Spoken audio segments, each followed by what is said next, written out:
आप अपने धर्म को बहुत मानते हैं ना? मैं सभी धर्मों को मानता हूँ। मैंने आज पहली मर्तबा अपनी अम्मी जान से झूठ बोला। उसकी क्या सजा है आपके धर्म में? झूठ बोलने की सभी धर्मों में एक ही सजा होगी। क्या झूठ बोला तुमने? अम्मी जान से ये कहकर कि मैं एक मरीज को देखने जा रही हूँ, आपके साथ चली आई। ये झूठ कहाँ से हुआ? मरीज तो मैं हूं ही। अब ये फैसला करना मुश्किल है कि हम दोनों में से मरीज कौन है और डॉक्टर कौन। मेरा ख्याल है हम दोनों ही मरीज हैं और इलाज तुम्हारी अम्मी जान के हाथ में है। अब्बा जान की मौत के वक्त मैंने उनसे कसम खाकर वादा किया था कि जब तक अम्मी जान जिंदा रहेंगी मैं उनकी सही गलत जायज नाजायज हर बात मानूंगी। मानती रही, मानना चाहती।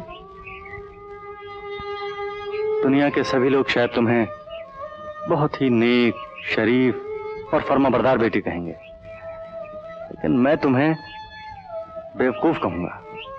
क्यों?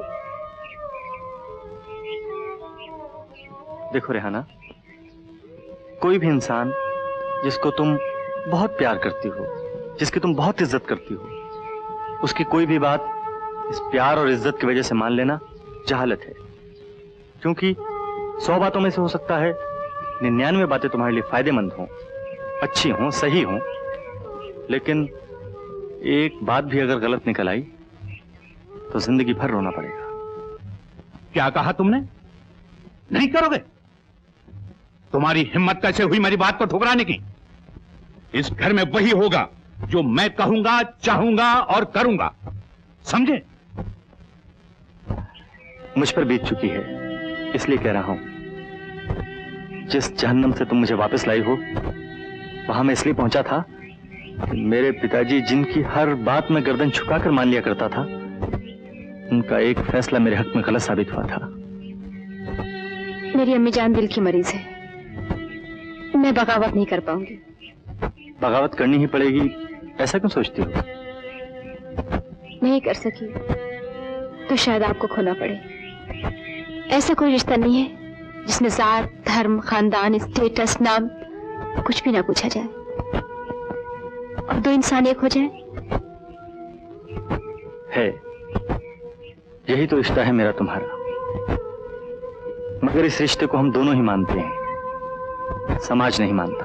और चूंकि हमें समाज में रहना है, इसलिए हमें किसी ऐसे रिश्ते में भी बनना होगा जिसे समाज मानता हो। वो रिश्ता है शादी।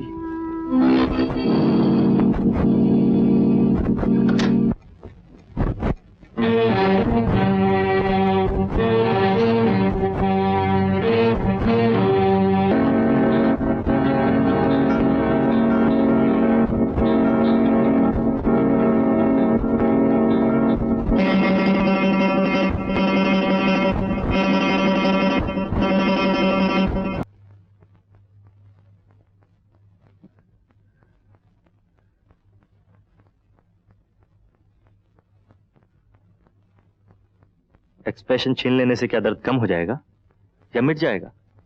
जिस दर्द का इजहार किसी का जीना मुश्किल कर दे, उसे क्यों जाहिर करते हैं आप? मैं बेबसी कबूल करने के लिए तैयार नहीं हूं रेहाना। और मैं इतनी बेबस और मजबूर हूं कि मर जाना पसंद करूंगी, लेकिन अपनी मां की मर्जी के खिलाफ कुछ नहीं करूंगी। तुम्हारी मां, तुम्हारा मजहब क्या तुम्हारे प्यार को नहीं जानते? प्यार इंसान ने किया है। मैं उसी से पूछता हूं जिसने प्यार किया है। क्या टूटे हुए दिल को फिर से तोड़ने के लिए जोड़ा था? मैं आपसे हाथ जोड़कर इल्तिजा करती हूँ, आप यहां से चले जाइए। इस दुनिया में रेहाना ही एक औरत नहीं है। रेहाना ही एक औरत है जो मेरी दुनिया है, और इस दुनिया में आग लगाने का किसी को कोई हक नहीं है। अपनी जाती खुशी और सुख के लिए मां को दुख पहुंचाना, मजहब से बगावत करना, क्या ये खुदगर्जी नहीं होगी? और किसी परिंदे के पर काट देने के बाद उसे तड़पने की इजाजत न देना, उड़ जाने का हुक्म करना, क्या ये खुदगर्जी नहीं है? खुदा के लिए इल्जाम मुझ पर मत लगाइए। ये हालत तो मेरी है, पर कट चुके हैं, तड़प नहीं सकती और उड़ना लाजमी है। रेहाना, क्या ये सच नहीं कि मन से तुम मुझे अपना पति मान चुकी हो?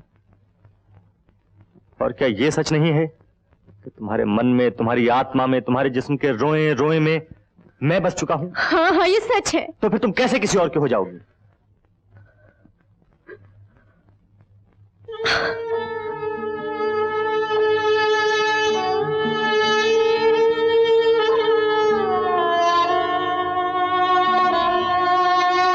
मैं उस रेहाना का गला घोट दूंगी जिसमें आप बसे हुए हैं।